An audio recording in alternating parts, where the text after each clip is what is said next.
I don't know if you guys remember or not, but a couple of weeks ago, was it a week ago? Something like that. But Amber Heard's legal team decided to file this motion to set aside the verdict because there was a juror and he said that he was actually older than he presented, or some dumb shit like that. Like it's a really, really, really weak argument. And now we have the response from the Johnny Depp side of this. It was written by a frizzy-haired lawyer, Jessica, or something like that. We'll get to it at the bottom here, but yeah, man, she basically torches every single point from that initial motion in a slightly shorter version, okay, and they're backing up their claims on this one. It's a motion that I thought would have been tossed out by right now, but I guess they're just waiting for the response. So we got it right here in the flesh. It was just filed yesterday, and then it was made public today. So let's go over a vast majority of this. Don't know how much we're going to cover of it, okay? It's about 25-ish pages long.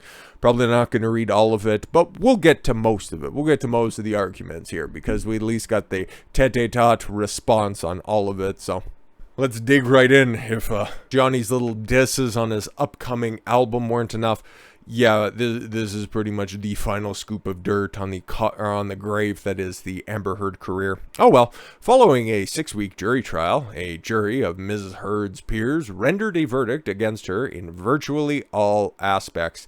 Yeah, though understandably displeased with the outcome of the trial, Ms. Heard has identified no legitimate basis to set aside any respect of the jury's decision. Yeah, no, it would have been totally Chad for them to just issue those 2 sentences right there and then just sign the bitch at the end, but they continue.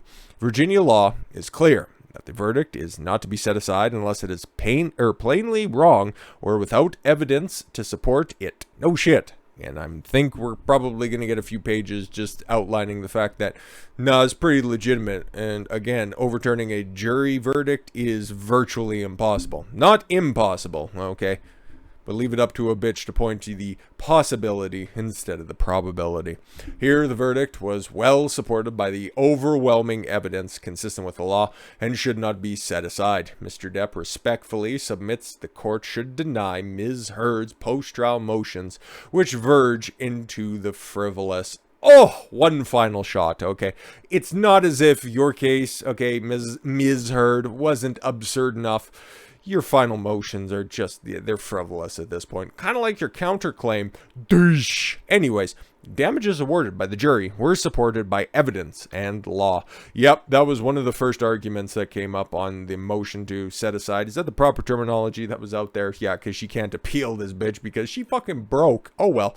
The court should reject Ms. Heard's baseless contention that the damages awarded the excessive and unsupported by the evidence. Under Virginia law, the court may only correct a verdict when it is so excessive as to shock the conscience of the court or to compel the conclusion that the verdict was a product of passion or prejudice on or some misunderstanding of the facts by the law. See, here's your citation. It's one of those things that you argue for the other side for the counterclaim, okay? If everything worked out differently at the end of that trial, okay, and for whatever reason the jury decided that Amber Heard was the truth teller and Johnny Depp was the one who was just the vicious assaulter and everything that he was saying was poison, if the roles were completely reversed and then they ended up awarding Amber Heard the full amount of her counterclaim, remember, $100 million?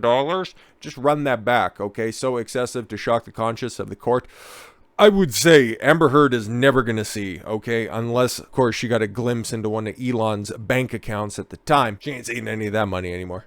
And who knows what the fuck that crazy motherfucker's doing at this point anymore. But unless she looked at one of his many bank accounts, she's never going to see $100 million in her entire fucking lifetime, okay? So yeah, that was excessive, and it was even exposed in the closing arguments. Anyways, the court may not arbitrarily substitute its judgment for that of the jury. In assessing the jury's verdict, the court is required to consider the evidence in the light most favorable to the party that received the jury verdict. See, here's your citation. If there is evidence when viewed in that light to sustain the jury verdict, then remitting the verdict is error. Moreover, the court must give the recipient of the jury verdict the benefit of all substantial conflicts in evidence, as well as the reasonable inferences that may be drawn from the evidence. That just seems like first day of law school, obviously. A jury verdict is essentially final because they are the jury of your peers, unless they're subsequently motivated by outside factors. You know what? Hey, here, their decision is final. While Ms. Heard slings an exceptional amount of mud at the wall in hopes that something might stick. Oh, you love to see it. They can just basically default dance on this bitch's career at this point, so why not? The jury's verdict on damages was perfectly reasonable and supported by the evidence and the testimony for this case. For instance, Mr. Depp's manager, Jack Wiggum, not Ralph, it was Jack, anyways, testified to the following. In 2017, the year after Ms. Heard published allegations of domestic abuse, but before the op-ed was published, Mr. Depp filmed multiple pictures, including 3 studio films for which he was compensated $8 million and $13.5 million. $8 million was for, I can't remember, and 13.5, I'm pretty sure was for Fantastic Beasts and the, not too sure. 2017 was a typical year, but again, they're making all of these claims off of everything that was prior to the op-ed. That was in that other stupid, retarded initial motion, right? Oh, they're making claims from outside the window. Nah, bitch, you just hating from outside the club. Sucks to suck. This testimony on its own fully supports the $10 million verdict as a reasonable jury confirmed the testimony. The 22-month period after the op-ed, Depp lost 1 or more studio films as a result of the op-ed. Yeah, I'm pretty sure he also makes mention of, yes, Pirates of the Caribbean as well at some point or another. Yeah. Oh, especially, yeah, with the line, Mr. Wiggum answered, yes, after the op-ed, it was impossible to get him a studio film, which is what we would have been focused on in that time period. Yeah, no, exactly. Mr. Wiggum also testified that he negotiated an agreed-upon deal for Mr. Depp. There it is. That's what I was looking for. To star in the 6th installment of the Pirates of the Caribbean franchise for $22.5 million, which is going to look like quite a fucking deal if they want to make a 6th one. As of the fall of 2018, before the op-ed, the producer of the film, Jerry Bruckheimer, really wanted Mr. Depp in that film. Yeah, no, exactly. You're making a Pirates of the Caribbean film, you're going to want Jack Sparrow. It's like making a Harry Potter film, but no, it's going to be Hermione in the starring role. Nobody's going to give a fuck. Sorry about that. It's not like Emma Watson's, real busy, so if you wanted to do the booking, feel free. It's not like she has kids to look after. Bitch is a spinster. Became clear Disney was going in a different direction after the op-ed was published. Michael Spindler, an expert in forensic accounting. I forget who that guy was. Testified that Mr. Depp suffered lost earnings of approximately $40.3 million between December 18, 2018 and November 2nd, 2020 as a result of the op-ed. $20 million in lost income from Pirates 6 and $20 from lost income of other potential projects. Yeah, exactly. Using the numbers from 2017 to come up with that. And it's impossible to know if any one of those potential films that were in there, which would have been a part of a regular calendar year, would have taken off and become franchised, because literally everything during that time frame was getting turned out and just blown out into a franchise, and that's why Hollywood fucking sucks right now. But yeah, man, they've got many more citations as to why everything is all on the up and up when it comes to damages, well cited and all that stuff as well, but just debunking some of the points in the previous motion as well. Next, Ms. Heard points to Thomas v. Samus, noting that there was a case where the compensatory damages awarded for defamation was reduced because the plaintiff had already been unflatteringly portrayed in the media at the time the defamatory statement was made. Oh, that's a reach. That is Stretch Armstrong make blush reach. Again, the case is easily distinguishable because in Thomas, plaintiff presented no evidence of any particular loss that he suffered as a result of the defendant's statement. He offered no witnesses to tell the jury about the effects of the defendant's statements that upon him. No one testified that they thought less of him or his reputation had been harmed by the defendant's statements. Why would you cite this if it's that fucking obvious that, the statements that this dude is suing over didn't really, cause this dude any harm, so why are you suing to begin with? Okay. Oh, it's just like this counterclaim. Well, he's suing me, so I gotta sue him back, That's fucking sad, dude. Why would you make that argument? Fourth and finally, Ms. Heard points to Ted Shackler v. Virginia Board Corporation, Blasey Blasey, again arguing that the court reduced the damages award from $10 to $1 million because there were other cases of injury sustained by the plaintiff. Okay, first, the jury awarded $10 million in the case reflects the considerations of potential sources of damages to Mr. Depp's reputation and career, as there was supporting evidence of a much larger award. Second, the plaintiff, Shackler, worked at an auto shop.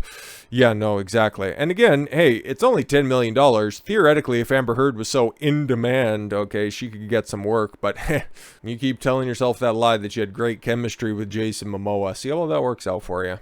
Hopefully your role in Aquaman 2 doesn't get cut so you can work on trying to procure some new roles out there. Oh well, it's going to be terrible for you. So yeah, wrapping that one up. Simply put, the jury's verdict must be assessed based on the testimony and evidence presented in this case. And collectively, the testimony and evidence presented in this case is more than enough to support the jury's verdict of $10 million in compensatory damages, blasey blasey. There is nothing about the jury's award that shocks the conscience, and Ms. Heard's argument that the verdict is excessive and unsupported by the evidence should be emphatically rejected by the court. Emphatically, right?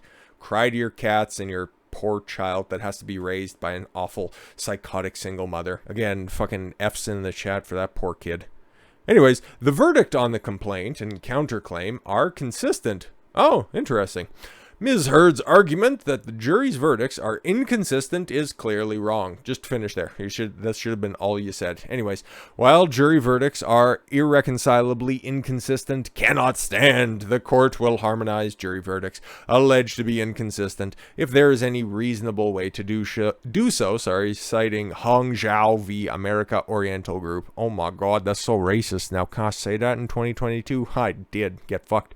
If there is an interpretation of the evidence that provides a logical explanation of the findings of the jury, then the verdict is not inconsistent. You know, seems pretty straight up. Jury returned a verdict for Mr. Depp in the favors of all three statements, and those were, once again, finally, for posterity's sake, Amber Heard. I spoke up for against sexual violence and faced our culture's wrath. That has to change. It certainly does. You just have to get your fucking story straight next time, you dumb bitch.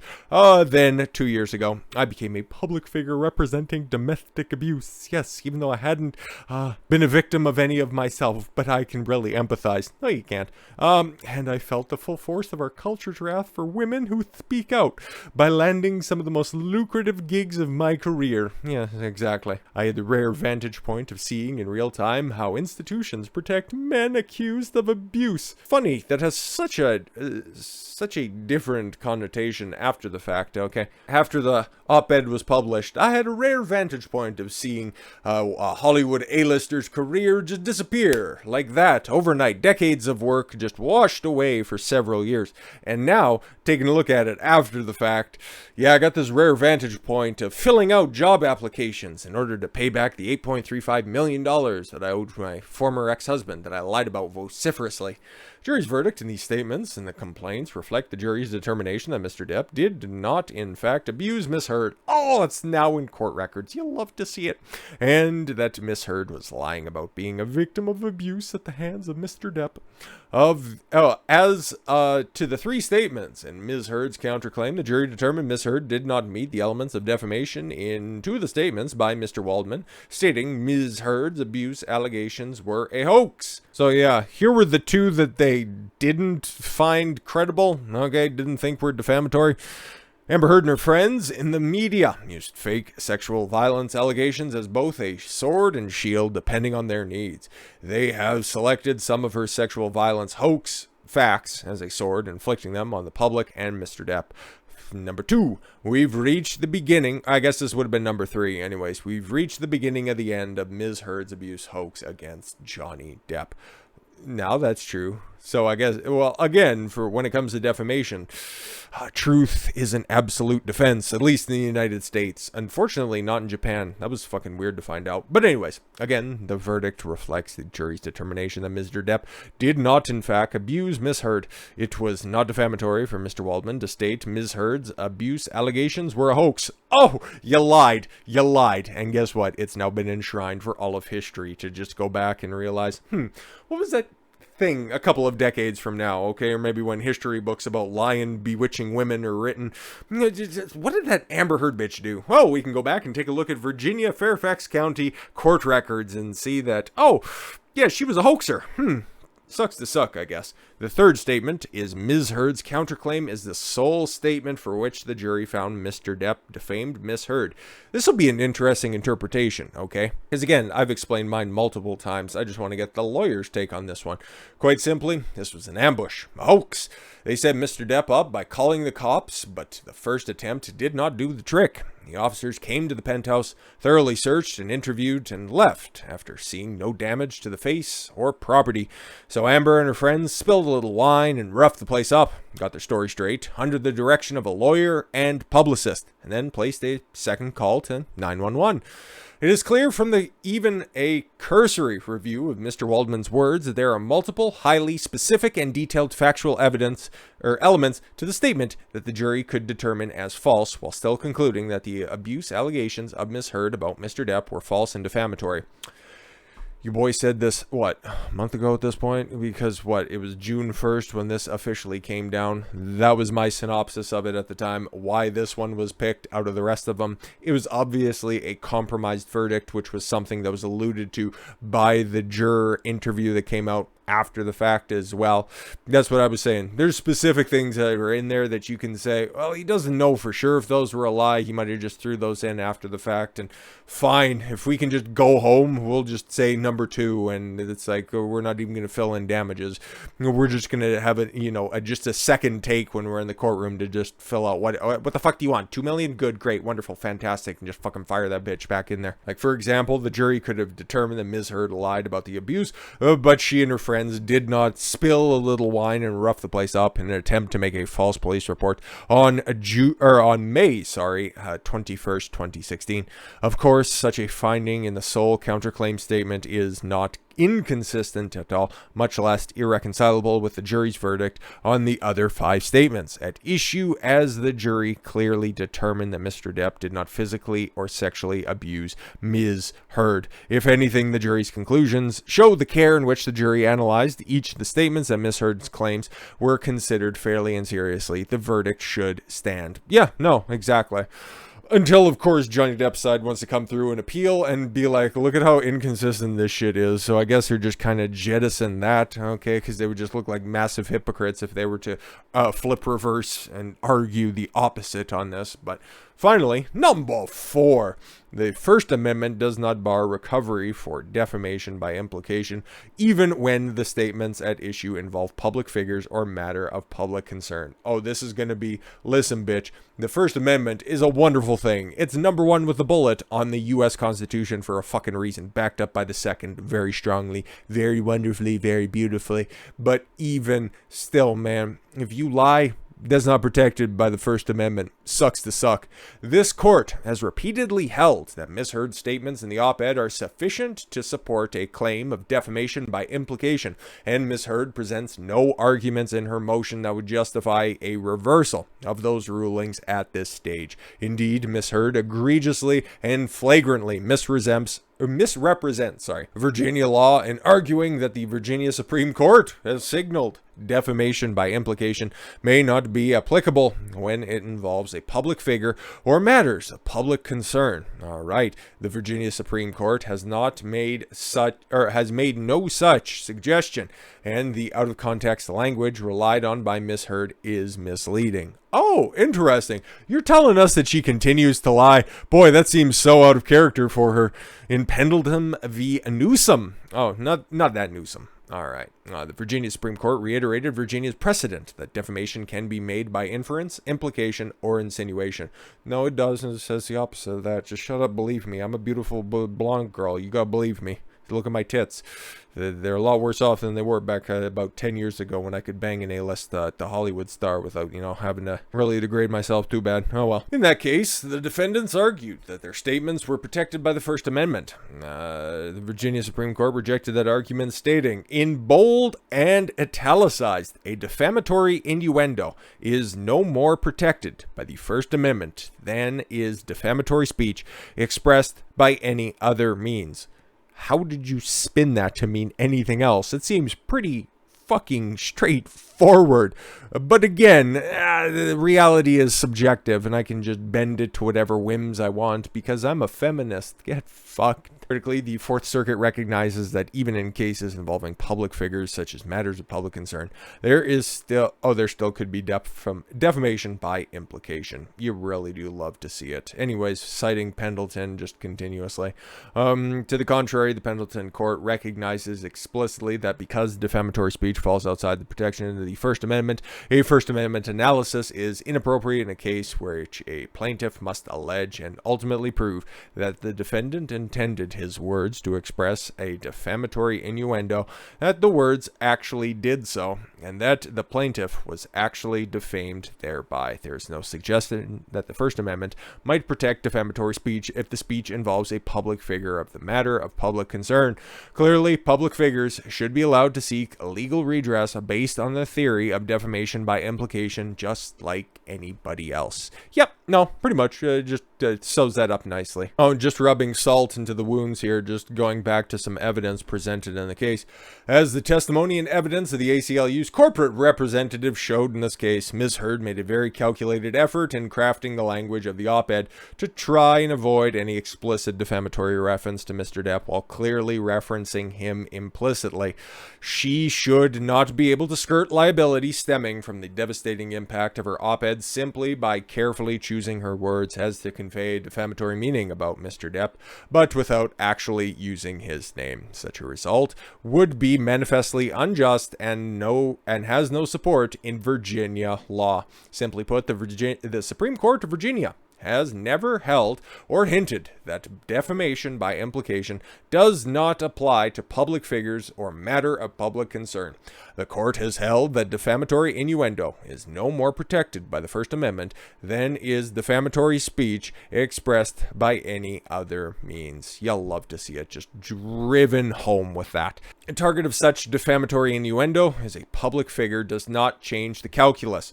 That is especially true when considering the actual malice standard applicable in defamation cases involving public figures, where the plaintiff must prove that defendant made the statement with knowledge or of falsity or reckless disregard for the truth, which is exactly what Amber Heard did. Such speech is not protected by the First Amendment, so stop trying to wrap yourself in the fucking flag, you dumb bitch, for Christ's sakes, and it should be rejected. That's how they ended it. I just added a little colorful allegory for everyone. Okay, number 5, the jury's finding of defamation regarding the op-ed headline was consistent with supported by the law and facts.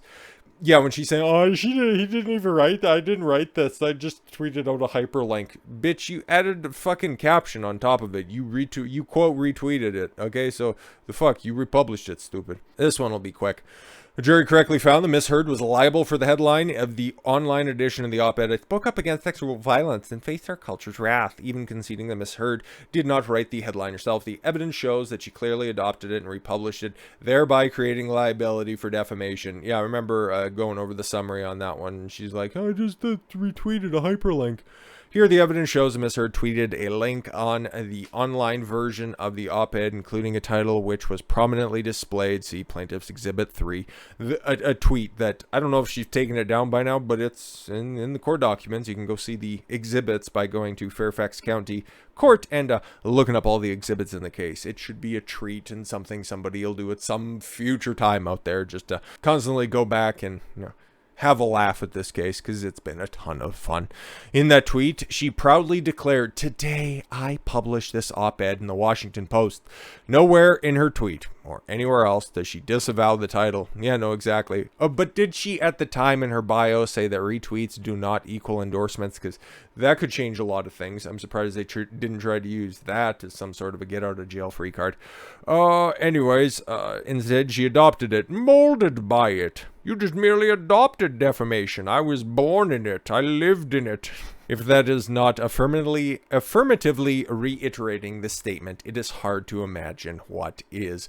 It's also hard to imagine the world in which Amber Heard lives in, but hey, we're here and have been for a while. Because Ms. Heard adopted the statement as her own, affirmatively reiterated the statement, substantively added to the statement, and disseminated the statement to a new audience. Yes, because the Twitter followers of the ACLU are vastly different than the Twitter simps of Amber Heard. Case and fucking point. Like, is bolded and underlined the defamatory content in the title prominently displayed in the article's thumbnail and Ms. Heard's tweet. Yeah, there you go. See, it's fucking simple as the jury was fully justified in finding Ms. Heard liable for the headline. Number 6. The jury finding of actual malice is well supported in the record. Do we have to go over this stuff? We'll just read the beginning and stop at a couple of different points. Okay. Ms. Heard's argument that there is insufficient evidence of actual malice is specious. Yeah, no, exactly. It's like, obviously, we've seen all the evidence that you were crafting this specifically about Depp, but not trying to use his name in there. So, because nobody would give a fuck about you because you're just painfully uninteresting, but you have this constant desire for attention. So you got a fun story that you can craft, and you had to help crafting. So you know what? Hey, we'll get it out there. But anyways, in the context of defamation, actual malice requires proof of knowledge or reckless disregard as to the falsity of the statements at issue. Of course, actual malice may be proven by circumstantial evidence, since rarely, if ever, is the defendant openly admit to acknowledging the falsity. Yes, they deserve to die, and I hope they burn in hell. Unfortunately, we didn't have that moment from Heard on the stand, but yeah, man. Like is cited here in Saint Amant v. Thompson, okay, from 1968, okay. Ooh, they don't have any gamer words in here. That sucks. Not the 68 I remember.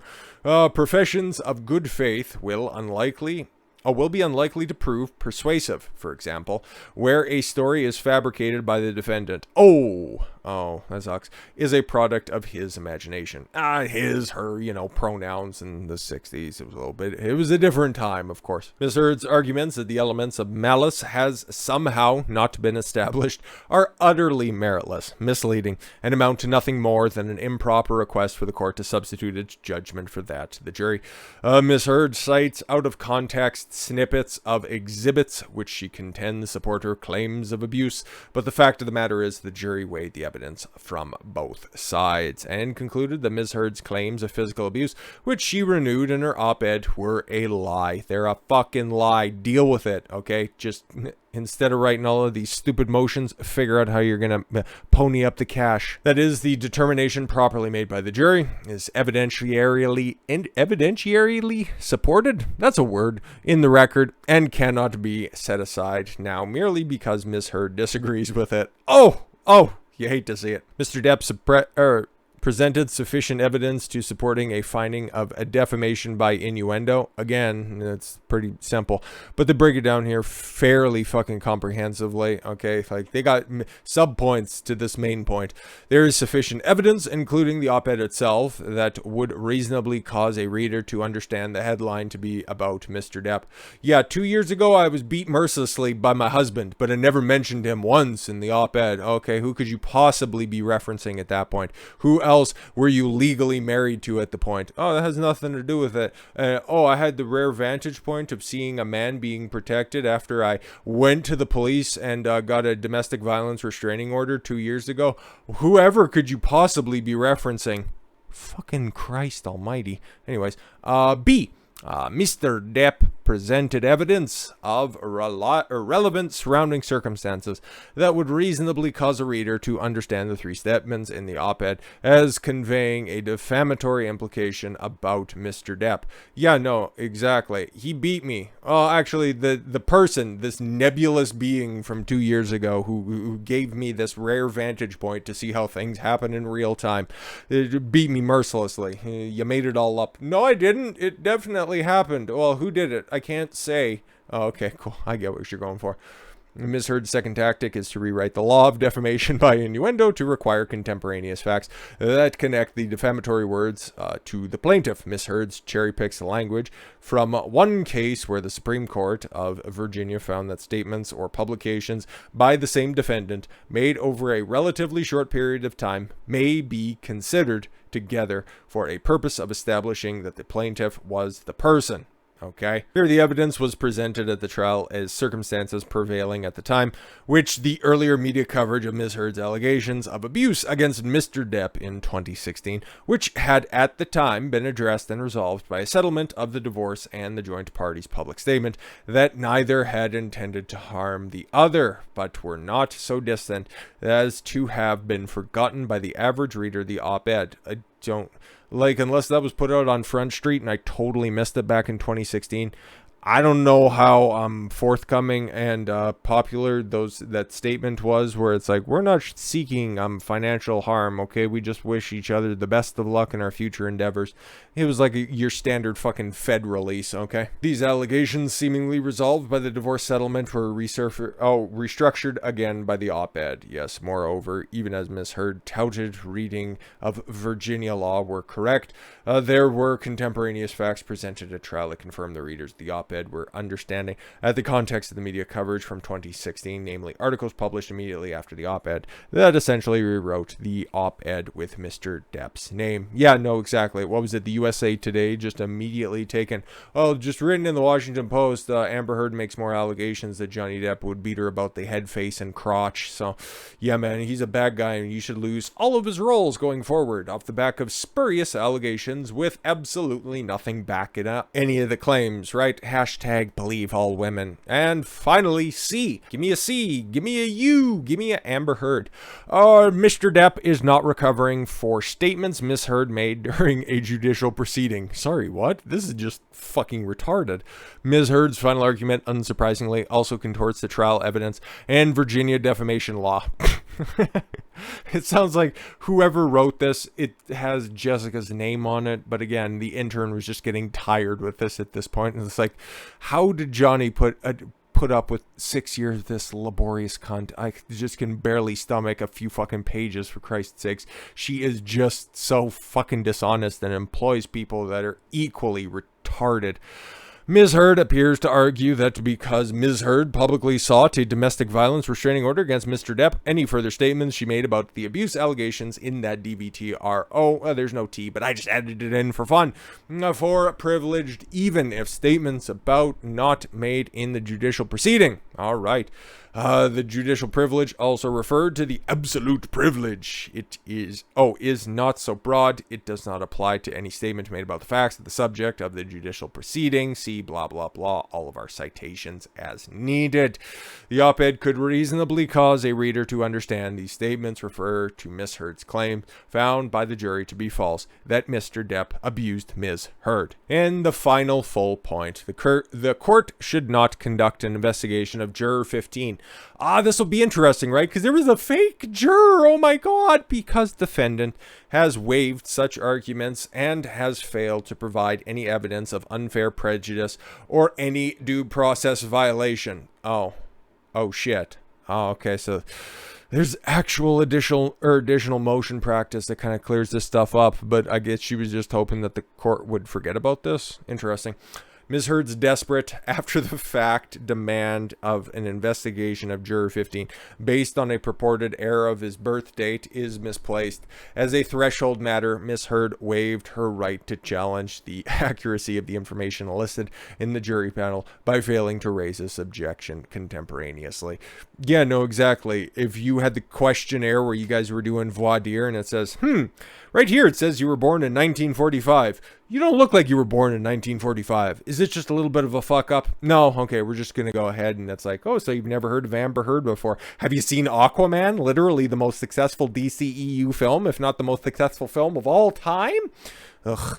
Further, Virginia Code outlines a procedure for objecting to irregularities in the jury lists and to alleged legal disabilities of jurors, and provides that, reading things out, shall not be cause for summoning a new panel or jury for setting aside a verdict or granting a new trial.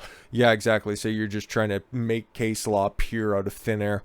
Sounds about right for Elaine. Contrary to Miss Heard's contention, otherwise the parties do not have statutory obligation to verify the accuracy of the information listed in the jury panel before the trial, or any errors are not grounds for a mistrial. Yeah, we kind of seen that as well. Ms. Heard shamelessly presents this argument to the court. Further, the clerk's office provided the pre-panel jury list to the parties on April 6th, 2022, 5 days before the jury was impaneled, which gave Ms. Heard ample time to verify the accuracy of the information contained therein. In a rare moment of candor, Ms. Heard admits that she was aware of this purported discrepancy in Juror 15's birth year from the very start of the trial, because Juror 15 was clearly born later than 1945. Yeah, no, exactly. So it was not a problem until we needed it for our motion to set aside, because please reconsider. Like, that's the strongest thing they could ask for in that fucking motion. This is just an absolute shit kicking. Christ, this is the most domestic abuse that she's ever experienced in her entire life. Moreover, Miss Heard's argument is based on pure speculation. First, Miss Heard cites to publicly available information that Juror 15 was actually born in 1970, but fails to attach such information to her motion or otherwise identify it to the court. I turned over all of my records. I just haven't had the opportunity to produce those ones, so just trust me on this. Second, Miss Heard provides no support whatsoever for her conclusory assertion that her due process was somehow compromised. Yeah, no, exactly. I wanted to cry my crocodile tears for somebody who's really old, and I thought they were, until, I realized that, hey man, the person who I thought was in their 80s was in actuality in their 50s. And I just can't be very convincing to somebody who isn't a geriatric. Like, come on, man, come on. Unsurprisingly, Miss Heard cites to no case law to support her argument that the service of Juror 15, if he is not the same individual that the court assigned as Juror 15, somehow compromises their due process and would warrant the drastic remedy of setting aside the verdict and ordering a new trial. Ms. Heard makes no showing of any prejudice, and accordingly her speculative arguments fail. Yeah, no shit, as always. So, even assuming argumentatively, Latin and shit. Ms. Heard's latest thesis, that a son served instead of a father, there would be no prejudice, as Juror 15 was qualified to serve as a juror in Fairfax County and was vetted during voir dire, yes, by the court and the parties' counsel. Yeah, they liked him at the time, so yeah, no, exactly. Unless they were just trying to keep this as an appeal point, like, it makes no fucking sense. It never did. It was their strongest point to make. Oh, we had an imposter juror. But in actuality, it's like, yeah, who gives a shit? You guys asked them the questions and you wanted them on the panel, so sucks to suck. Such speculative arguments, unfounded in law and without factual basis, are improper at the post-trial motion stage. At this point, after a 6-week trial was held, the court should exercise its discretion and reject Ms. Heard's belated, speculative, and clearly pretextual arguments regarding Juror 15. And finally, in conclusion, for all the reasons set forth above, Mr. Depp respectively requests that the court deny Ms. Heard's frivolous motion in its entirety and reject her outlandish request to set aside the jury verdict, dismiss the complaint, or, in the alternative, order a new trial and investigate Juror 15, dated July 11th, 2022.